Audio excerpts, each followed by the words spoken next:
Hey guys, ACSP here with another review. This time I'll be doing the ACSP Kamen Rider Gaim Drive Arms from Kamen Rider Drive. This is a special arms change figure released for Kamen Rider Drive and Gaim Movie War Full Throttle. So this set includes a few things: the figure, the arms, and two weapons. So to start, we'll take a look at the base figure. Now I'll say right off the bat that this is basically the same figure that you get with AC01 Kamen Rider Gaim Orange Arms. It has the same plastic colors, same gold paint apps.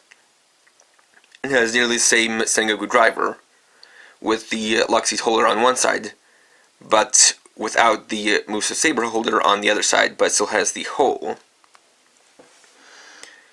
See all the same details. The only new thing is part of his helmet. Notably that his crest has changed from a kind of bent sword design to a stylized version of Kamen Rider Drive's R symbol, with it kind of swooping out, similar to Gaim's regular crest. And so of course that means the articulation is the same. Ball joint head, 360 rotation at the shoulders go in and out. Bicep swivel, single joint elbows, wrist swivel,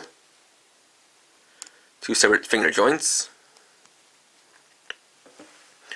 waist rotation, hips go forward and back, in and out, thigh swivel, single joint knees, and ball joint ankles.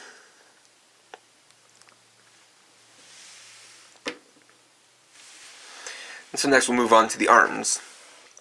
So here's the Drive arms, which in its compacted mode is basically a larger version of Kamen Rider Drive's helmet, which is basically the standard for all Legend Rider arms, as can be seen here with the Wizard arms. So this has most of the same details as Drive's normal helmet, with a little bit added. See that it's cast in metallic red plastic,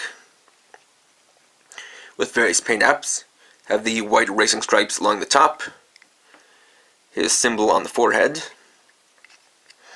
Instead of having the kind of headlight details for the eyes, because they wanted to make it solid, they used a kind of pearl white paint, which looks quite nice. They've got some venting detail on the sides.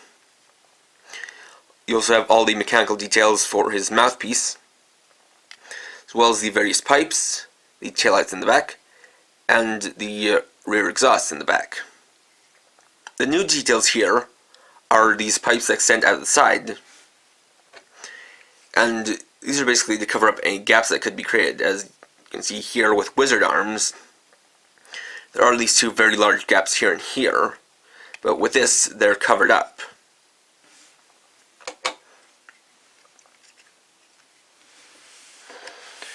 And so, like with Drive-type fruits, for Gaim Drive arms, Drive gives Gaim his weapons, in this case, the Handleken and the Dorju. But these two are a little bit different from the ones released with Drive-type Wild and Type Technic. These are both cast in red plastic, and the molds are slightly different. For the Handleken, it's got the same details and same distribution of paint, with the handle and, well, with the grip and the steering wheel or handle being the plastic color, and with the blade being metallic blue paint. Though with this version, the handle can't be rotated, it's just stuck in place. With the Dorju it's a little bit different, because with the regular version it had red paint for the door, because it's cast in red.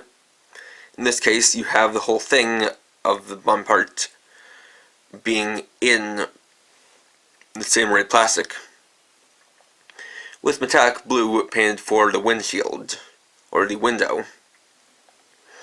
And similarly to the Handleken, for this Dorju, the door can't open or close. It's just molded in place. So the next thing we can do is equip Gaim with the drive arms. So of course the first step is to place it on top and snap it into place on the 4 connectors on the shoulders. Like that. Now the transformation here is a little bit complex, so I'm going to kind of take you through it step by step. So the first step to do is take the spoiler on top and lift up a little bit. Then you want to put your thumb here on the mouthpiece and basically kind of wiggle it forward so it comes out like this. Next thing to do is take the sides of the heads,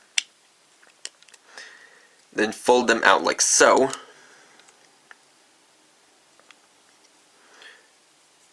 Then, to make the shoulder pads, I'll take these and fold them all the way around like so on these hinges. Fold them down like that.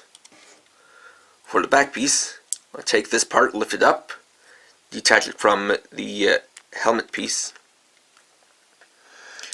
then pull this out like so, fold against the back, and fold like so that's compacted.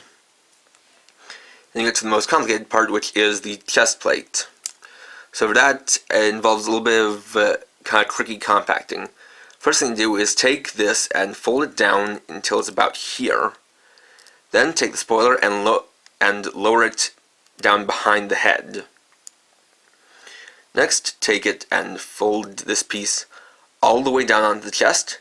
And from there, you just want to take this piece here and kind of compact it up. Just like so. And there you have Kamen Gaim drive arms. So I actually quite like this design. Looking at the head, you can of course see the headlight pattern of Drive's eyes within Gaim's visor. And the back of the back helmet piece does very much resemble Gaim's own helmet. And the details there are very well done. I also think that the chest plate here and the large spoiler behind the head are some very dynamic details. And the shoulders have good coverage. Of course, with the hinges, you can also lift them up, so as they don't hinder articulation too much. This is also a little bit different from other Legend Rider arms, or for the rest of them that were released normally. Taking the wizard arms, I'm just going to show you that it unfolds in a much more simple manner, though quite similar. So while you've got kind of the same style with the sides of the heads becoming the shoulder pads, you see that for wizard arms it creates kind of a faux chest piece resembling the chest of Kamen Rider Wizard Flame style. Whereas with this, it's a lot more unique, with the mouthpiece becoming part of the armor, and then with the kind of head crest, with the forehead becoming this other part of it. It's a little bit less generic, and definitely more distinct. And for those wondering why I'm showing this to compare, it's because, I haven't reviewed the set that this is from yet, but this has been around long enough that it's not really a spoiler anymore. Of course, this being an arms change figure, you also equip him with his weapons. Just open up the hands, place them in, tighten the grip, and hold the handle can in one hand.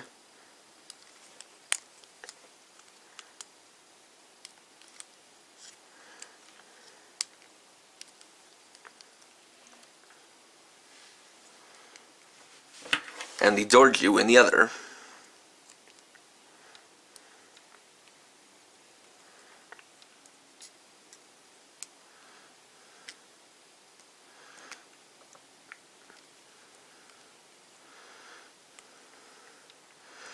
Just like that.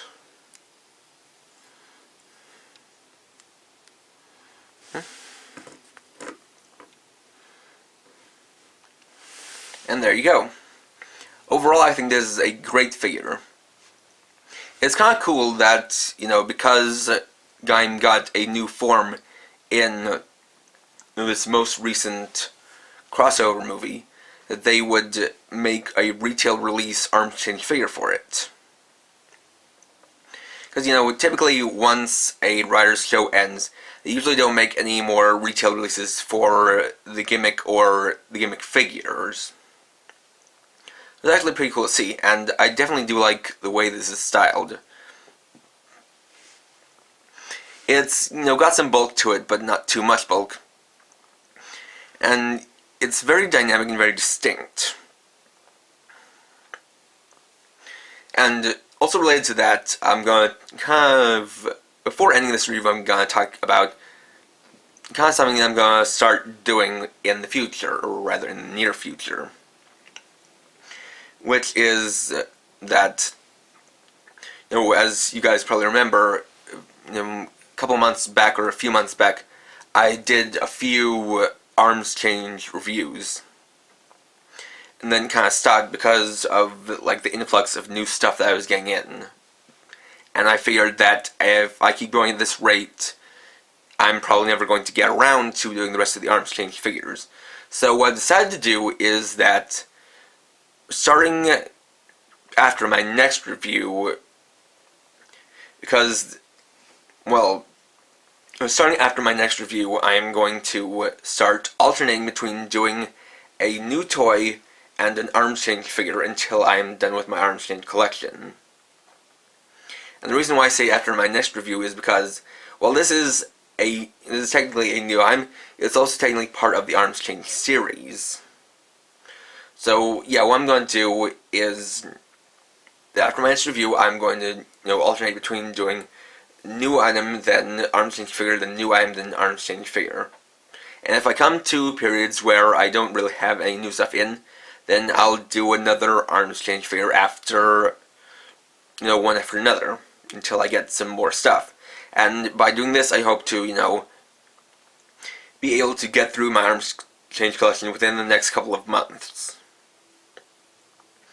So, I will also try to get out my reviews at a slightly, higher pace, just so I can get those reviews for the arms change figures out of the way, because even though a lot of them are, fairly old by now, I still want to get my reviews for them out there, just because, to me, I don't think it's right to start reviewing a series of something, whether it be, role-play toys or figures, or mechs or whatnot, and then just kind of stop and never finish it. So, that's basically my plan, to, try to really get reviews for the arms change figures out there, and, not make you guys have to wait so long for them, while also not taking away from reviewing newer things. So, as far as this figure goes, getting to my conclusion, I'd say this is a nice figure to buy, especially if you like the design, and if you're, looking to get a Gaim figure that kind of stands out from the rest. Besides just having a base body that's very similar to Orange Arms, it also has a little bonus of including both the handle cannon and the Dorju, so you can buy this figure and get those two weapons without having to buy both Drive type, Wild and type Technic to get those regularly. So you get that kind of added bonus. So, if that kind of thing appeals to you, then I definitely say pick this figure up. Though, if not, then because of how the base body for this is basically the same as Orange Arms, it's also the kind of thing that is, something of an easy pass. But if you, do want this figure, then I'd say go for it.